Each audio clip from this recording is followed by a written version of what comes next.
Illum fil-katekezi tagħna eżistix taqt nirrifletti ftit magħkom dwar il-fidi tal-mara Kananija.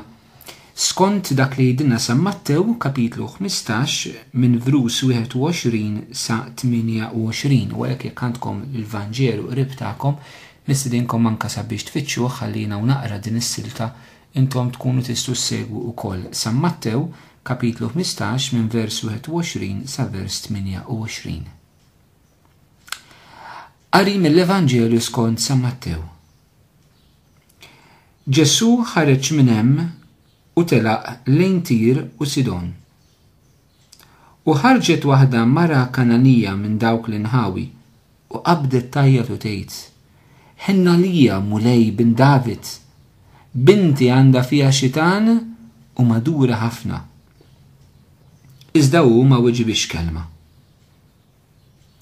Irsqu lejh id-dixxipli tiegħu jitolbuh u jgħidulu: Eħles minna x'ġejja tajjat warajna. Imma qalilhom: Ma ġejtx mibgħut li fannaċ li ntilfu mid-dar ta' Iżrael. Iżda jeres qed inxteħtet qudiemu qaltlu: Ejni mulejja. U weġibha: Mhux sewwa tuħu l-ħobż tal-uliet u tixtu lill-ġriewi. Ekku mulej qaltlu. Iżda il-ġriewi wkoll jieklu l-frak li jaqa' minn fuq il-mejda tas-sidinhom. Imbagħad wieġeb Ġesu qalilha: Mara, il-fidi tiegħek kbira, ħajsirlek kif tixtieq. U dak il-ħin stess binta fieqet. Il-kelma tal-mulej, it-tifir lilek Kristu. Ir-rakkont eżisti ta' din il-mara huwa rakkont li jista' jispirana ħafna fejn tidħol hekk verament il-fidi tagħna fil-mulej Ġesu kif għandha tkun. L-ewwel ħaġa ħanaraw ftit iċ-ċirkostanzi li fiha sseħħ din il-ġrajja. Ġesu jmur lejn Tir u Sidon li kienu partijiet fejn ċertament ma kinux magħrufa għall-poplu għall-fidi tal-poplu. U propju din il-mara anka f'dan il-kuntest mhijiex waħda li hija minn dik li wirtet il-fidi l-ludija, ġifieri dik li għandha is-sem mill-poplu ludi. Però din il-mara tersaq lejn Ġesu tajjat. Aktar mill-lajta fiżika, però anka dik qed hemmhekk hija lajta tal-karba tal-qalb. Hija għajta li ħirġa mill-profond tal-qalb tagħha. Hija għajta li din il-mara qed tistenna b'qalba kollha. Mill-profond tal-eżistenza tagħha qiegħda tajjat lil Kristu. Naħseb hawnhekk hija l-ewwel riflessjoni li aħna rridu nagħmlu. Kemm fir-relazzjoni tagħna mal-mulej aħna ngħidu, mhux kemm ngħidu noħorġu ngħidu fit-toroq, ngħidu fil-pjazez, ngħidu fit-talb tagħna, imma kemm hemm lajta mill-qalb tagħna. Kemm aħna konxi li l-qalb tagħna ċċana għal Alla. Kif jgħidilna s-salmista: Ruħi ċċana lik mulej Alla tiegħi. Alla tiegħi int lilek ħerqan infittex. Ruħi bilaċċa lik għalik imxenna jiena bħala art nixfa maħruqa ġol-ilma. Hekk tistenna ruħi mulej Alla tiegħi. U x'in il-lajta din il-mara? Lajta tagħha hija: ħenna lija mulej bin David, bindi għandha fiha xitan u madura ħafna. Kemm hu sabiħ il-kliem ta' din il-mara. L-ewwel ħaġa, it-titli li biha din il-mara tersaq lejn Ġesu. Tgħidlu mulej u bin David huma żewġ titli estremament importanti fl-Evanġelu. It-titlu mulej huwa l-ogħla titlu illi aħna nistgħu nagħtu lil Kristu, ċi aħna lil Kristu nistgħu narfuh bħala bniedem li jeżista x'hawn min jgħid li ma jeżistix, jiġifieri li narfuh bħala bniedem li jeżista ġewwa pass. Nistgħu narfuh bħala bniedem karizmatiku, bniedem li fejja li jagħmel mirakli li kellu qawwa speċjali fil-kelma, bniedem ta' aspirazzjoni. Nistgħu narfuh bħala profeta li huwa kbir, mallem, rabbi, imma narfuh bħala l-mulej, jiġifieri s-sit tal-ħadd ħajja tagħna, dak li mietu qama lina. Is-sit tagħna huwa l-ogħla titlu li aħna nistgħu nagħtu lil Ġesu. Din il-mara minkejja li ma kienx parti mill-poplu ludi u hawnhekk fejn se jkun id-dialogu tagħha ma' Ġesu. Minkejja li dina ma kellix din il-fidi l-ludija, ma dina għarfet li Kristu huwa tassew il-mulej u bin David. Din il-mara il-Ġesus se jaħlu bin David. Bin David huwa titlu importanti anka fl-iskrittura li bin David kellu jkun dak is-sultan Messija illi se jerġa' jġib fuq saqajja s-saltna ta' Iżrael bħalma ġara fi żmien is-sultan David fl-Antik Testament. U il-poplu Ludi naraw illi mhux se jara fil-Kristu bħala bin David u naraw din il-mara li mhix parti minn dan il-poplu tara fil-Kristu bħala mulej u bħala bin David. U x'titolbu l-dan il-mulej u dan bin David? Titolbu l-ħniena. Ħenna lija mulej bin David. Il-ħniena eżistijaj forsi għal-ikbar ħaġa li l-bniedem jista' jitlob minn Alla.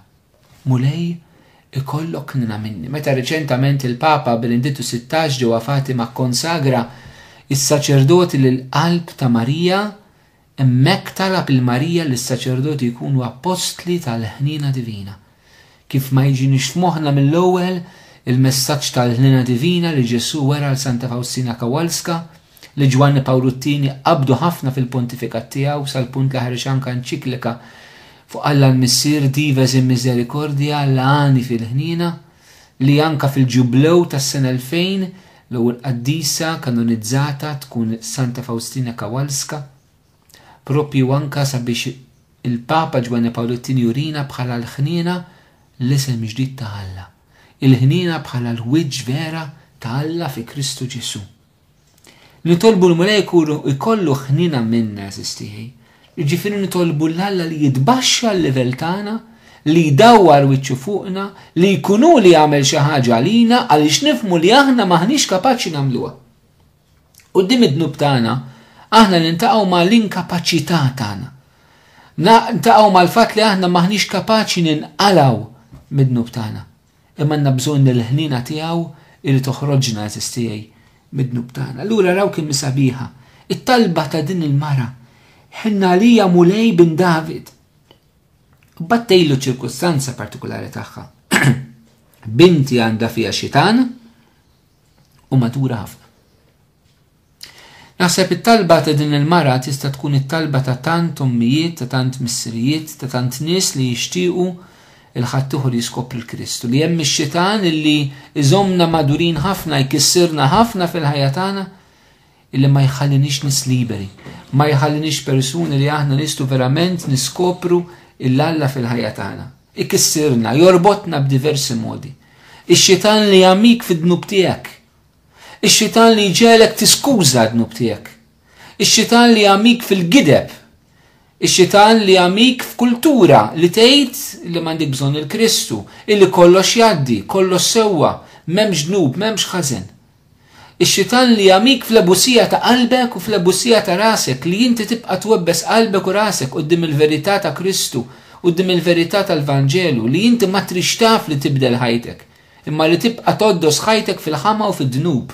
Ix-xitan li lilek jgħad, li lilek ikissrek, jagħmlek persuna madura. Ix-xitan li lilek jamik fil-pornografija, ix-xitan li lilek jamik fl-adulterju, ix-xitan li lilek jamik fis-serq, ix-xitan li lilek jamik fl-ipokrezija. Ix-xitan li lek jamik fil-velenu li inti xerret fiħnan il-knisja, fiħnan il-komunità. Ix-xitan li lek jamik fil-supervja tijek, laħat ma jista' jkorreġik, laħat ma jista' jkelmek, laħat ma jista' jiftaħlek għajnejk. Ix-xitan li lek jamik fil-veru sens tal-kelma, jamik fil-droga. Iva sistijaj. U d-dim il-mulej li tikonna din il-ħnina li nitolbu Iva li jkollu ħnina minna u jihlisna mill-irbit tax-xitan. Reċentament il-Papa Benedittu 16 feluq is-sena tas-saċerdoti jitkellem kif ladu x-xitan matul din is-sena saċerdoti pereżempju prova jkisser il-Knisja billi jaqla l-ħmieġ li hemm fil-Knisja. Mhux b'mod li jagħtina tama, ma b'mod li s-soċjetà tipprova tkisser il-Knisja bid-dnub li hemm fiha. Iva sistir konna l-gazz ta' din il-mara ngħidulu mulej bin David ħenna lija binti għandha fiha xitan u hija madura ħafna. Il-gwaj huwa jekk aħna nkunu nisomja. Il-gwaj jekk aħna qas nemnu li xitan jista' jingannana fil-ħajja tagħna u nitfu kollox fuq livell psikoloġiku, kollox fuq livell soċjoloġiku, kollox fuq problemi li aħna kapaċi nsolvuhom anke fil-Knisja, dik hija gidba mhix vera. Hemm l-inganni tax-xitan eżistijaj li rridu niftħu għajnejna minnhom li din mara tirrealizza. Binti għandha fiha xitan u madura.